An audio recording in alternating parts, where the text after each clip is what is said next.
Você sabia que a gente enxerga apenas 6% do que a gente vê? É isso mesmo.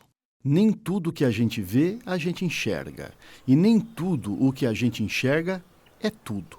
Parece estranho? Pois tome como base a sua própria experiência. Já aconteceu de você sair a pé pelo seu bairro em uma manhã de domingo calmamente e descobrir um novo estabelecimento comercial que depois você venha a saber que faz mais de 2 anos que ele existe sem que você se desse conta? Pois é o que eu dizia, nem tudo que a gente enxerga, a gente vê. Ver e não ver. Uma vez pediram a 2 garotos que fizessem um pequeno passeio, regressassem e contassem sobre o que haviam visto. Quando voltaram, perguntaram a um deles: "O que é que você viu?" O garoto deu de ombros e respondeu: "Nada demais." Porém, o segundo, com os olhos brilhando, disse: "Eu vi muita coisa." E passou a descrever o que havia visto: a brisa, o calor, as cores, os cheiros. O primeiro menino não conseguiu enxergar nada além do material. O segundo menino, quando adulto, tornou-se o renomado escritor Victor Hugo. Se a gente enxerga apenas 6% do que está revelado, imagine então do que está velado. Olhe para essa paisagem. O que você enxerga? O que você vê?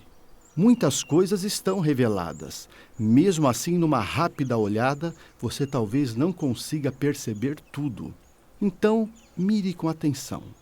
Saiba que outras coisas ainda vão se revelar, mas para isso você vai precisar da ajuda da musa. Sabe quem é a musa? Na Grécia Antiga, a musa era uma entidade mitológica com a capacidade de inspirar e acionar a criatividade. Pois bem, a partir de agora, você vai fazer um passeio junto com a musa. Ela vai ajudar a despertar em você o seu potencial criativo. Para isso, siga cada etapa desse trajeto. A musa é o nome que demos à gestão criativa. Assim como você faz uso da roda do aprendizado para promover a aprendizagem, faça uso da musa para promover a criatividade. É uma metodologia que, seguida passo a passo, transforma informação em inovação, passando pelas seguintes etapas: a incubação, a inspiração, a intuição, a imaginação, a iluminação e a intenção. Primeira etapa: informação. O palheiro.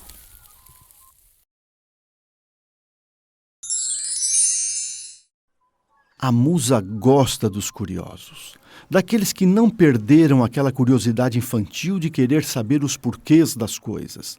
Lembra-se como você era? Por que existe conchas no mar? Por que o trovão vem depois do relâmpago? Por que o arco-íris é colorido? Por que se formam círculos de água em volta do ponto onde a pedra cai? Como é que o pássaro se mantém no ar? Por que as tampas de bueiros são redondas? Depois, crescidos, esquecemos a caixa de brinquedos e só queremos saber da caixa de ferramentas. Não queremos mais brincar, somente resolver e reparar problemas. Precisamos voltar a fazer perguntas e ativar a nossa curiosidade. Precisamos nos emaranhar no palheiro de informações que é o mundo ao nosso redor. Palheiro? Você vai ver um palheiro. E o palheiro é a metáfora para esse emaranhado de informações que está ao nosso redor. Jornais e revistas, livros e audiobooks, a internet e os sites de buscas como o Google, as conversas e os ambientes que frequentamos. Uma boa notícia: a nossa mente é sistêmica. Ela é capaz de juntar nada com nada e extrair algum significado. A capacidade da mente de fazer conexões é poderosa, mas para fazer conexões é preciso que haja informações, pois senão conectar o que com o quê? Por isso é bom ampliar o vocabulário, viver experiências diversas, conviver com outras realidades que não somente aquelas do cotidiano. É preciso viver e beber cada dia com todas as informações que nos são postas em todo tempo e lugar. Informação é o primeiro passo desse passeio junto com a musa. Informe-se, esteja aberto para o novo e para o inusitado. Rompa com a rotina, encharque a sua esponja e mergulhe fundo nesse palheiro de informações.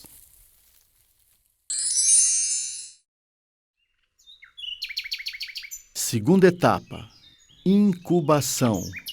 O pássaro sobre o ovo.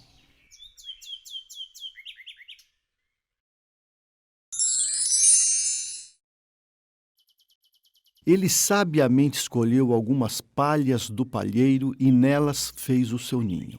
O palheiro todo não lhe interessa, importa o que está no seu campo de interesse. É sobre as palhas que lhe interessam que ele vai incubar, chocando os seus ovos. Essa é a segunda etapa do passeio com a musa, a incubação. Sim, você não vai conseguir dar conta de todas as informações captadas pelo seu cérebro. Ele é mesmo um equipamento poderoso com alta capacidade de armazenamento e catalogação. Mas não é o cérebro que dá o significado para tudo o que ele capta. A informação precisa de uma mente que a interprete, que lhe dê algum significado. É nessa etapa da incubação que as informações recolhidas pelo cérebro são selecionadas e processadas.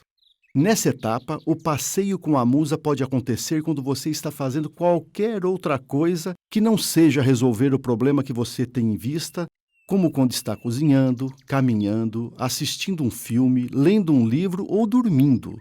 Essas atividades comuns ajudam muito no processo da incubação, pois a mente está livre dos julgamentos e da autocensura e, portanto, pode fazer conexões inusitadas. Por isso, tem a hora de deixar a panela cozinhando em fogo brando. Não se apresse. Terceira etapa: inspiração. A pedra no caminho.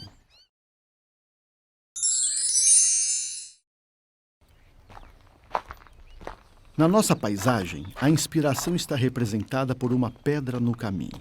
Sim, porque como já nos lembrava o poeta Carlos Drummond de Andrade, havia uma pedra no meio do caminho. No meio do caminho havia uma pedra.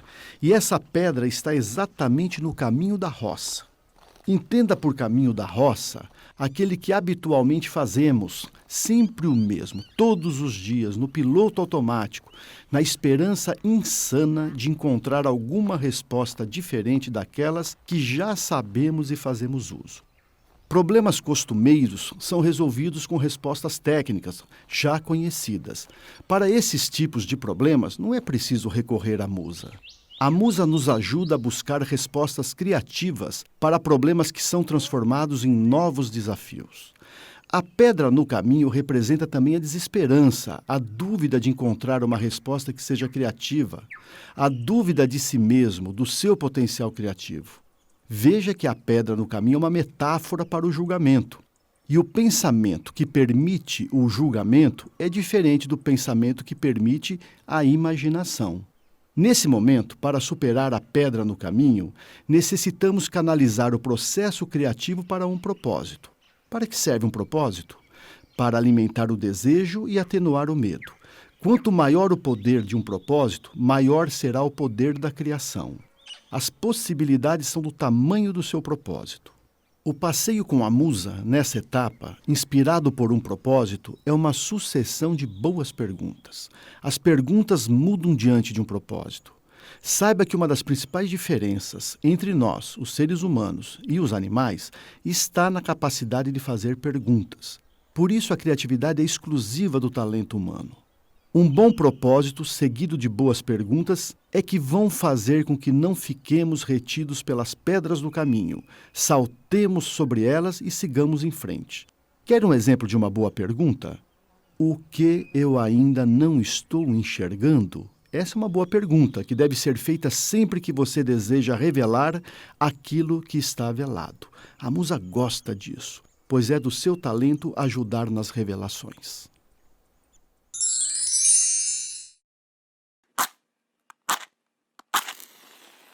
Quarta etapa: intuição, a chama.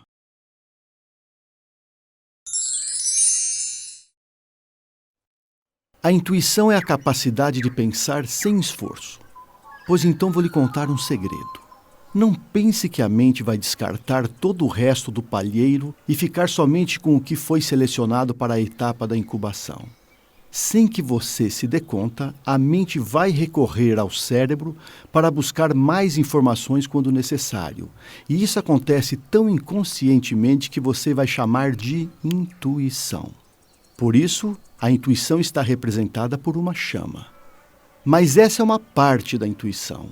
Não é somente isso, é também um sexto sentido. Algo que a consciência oferece quando estamos mais serenos e aquietados, pois a musa prefere passear com os mais serenos, capazes de viver bem com o silêncio e apaziguados.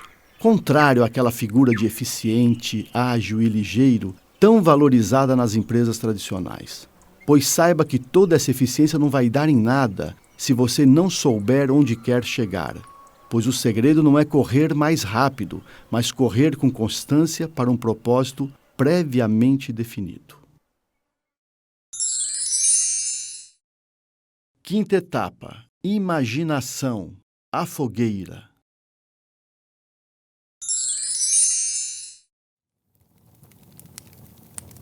A intuição é muito individual, mas a imaginação, embora também seja individual, pode também ser coletiva. Por isso, na paisagem, ela está representada por uma fogueira. Desde os primórdios, nossos ancestrais se reuniam ao redor de uma fogueira para contar histórias. Ainda que rodeados por uma natureza selvagem, a fogueira com todos ao redor dava uma sensação de segurança. O fogo aproxima as pessoas e as incentiva a imaginar histórias. A mente pensa usando imagens. As imagens têm o poder de mudar nossas percepções. Elas têm o poder de trazer o romance e o espírito que às vezes faltam para dar luz às ideias. E tudo o que foi inventado no mundo passou primeiro na tela mental de quem antes imaginou.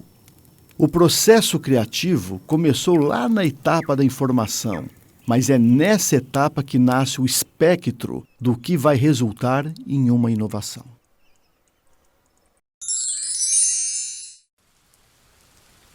Sexta etapa: iluminação, o relâmpago.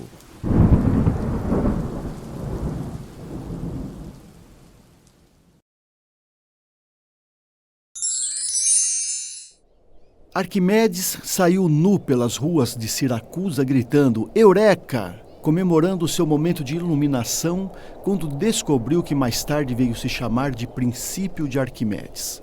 Eureka, ou caramba, é a palavra que ousamos dizer quando nos deparamos com a musa ao vivo e em cores. Até então, a musa passeava ao nosso lado, mas agora, a partir de um lampejo, ela está aí, translúcida. Como não conseguimos enxergar antes? Essa é a pergunta que fazemos e ficamos indignados ao descobrir que a resposta criativa já estava lá, apenas não a víamos. O que importa é que um salto quântico aconteceu com a nossa consciência e o que antes não enxergávamos escancara-se em nossa frente. Sempre esteve aí como a musa, mas nós nos recusávamos a ver. Veja na paisagem. Um clarão se deu na forma de um relâmpago. O céu clareou, mas isso não é garantia de boas chuvas, ou seja, a ideia não garante a realização. Vai depender da etapa seguinte, pois então continue passeando com a musa. Sétima etapa: intenção, a vela. Como uma vela acesa, esse seu desejo pode encandecer tantos outros. A chama da sua vela pode acender tantas outras, buscando aliados para ajudar na execução. Intenção tem origem na palavra intendo, que significa mover-se para a frente. É na intenção que está o impulso para transformar a ideia em algo concreto. Nessa etapa, coloque em xeque a sua intenção. Eu realmente quero isso?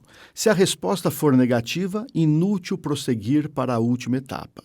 Mas se a resposta for positiva, a sua intenção se transformou em um desejo. E se a sua intenção se transformou em um desejo, considere isso como uma vitória sobre o medo. Somente um desejo é capaz de ocupar o lugar do medo. Saboreie essa agradável sensação e siga em frente. Oitava etapa: inovação. O barco à vela.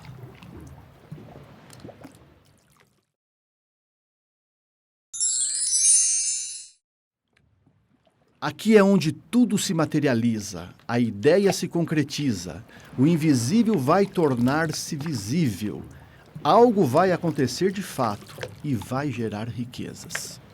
Para concluir, uma pequena história que conto também no livro Metanoia, Os Passos. É sobre um rico senhor que decidira criar um jardim na frente de sua casa. Foi a uma chácara e comprou sementes das melhores flores. Preparou o solo conforme lhe ensinaram, semeou, regou e meses depois brotaram umas plantas franzinas. Algumas delas arriscaram oferecer botões de flores acabrunhados. A frustração desse senhor aumentou ainda mais quando viu que seu jardim estava sendo invadido por ervas daninhas. Não sabia mais o que fazer. Pediu ajuda aos vizinhos e jardineiros da região sem sucesso. As ervas daninhas proliferavam e as plantas não vingavam. Finalmente, ele soube de um jardineiro muito competente, cultivador dos mais lindos jardins e das mais viçosas plantações das redondezas, e foi falar com ele. Após algumas perguntas, o jardineiro se pôs a contemplar o jardim do rico senhor e, por fim, virou-se para ele e disse: "Meu senhor, tudo já foi feito. Agora é bom começar a amar o seu jardim." Na paisagem, a inovação está representada por um barquinho com as cores do Brasil. Pois não é que a musa, que começou como informação, depois incubação, seguida de inspiração, da intuição, imaginação, iluminação, intenção e agora o nome de inovação, ela se transforma na pátria amada Brasil? Pois se não a amarmos, se não a tratarmos como sujeito ao invés de objeto, se não amarmos esse imenso e belo jardim com extensão continental, não conseguiremos romper o bloqueio e liberar a maior força que temos dentro de nós, o desejo de contribuir com um mundo melhor, a começar por esse mundo que nos rodeia. Dessa forma, que a musa lhe acompanhe.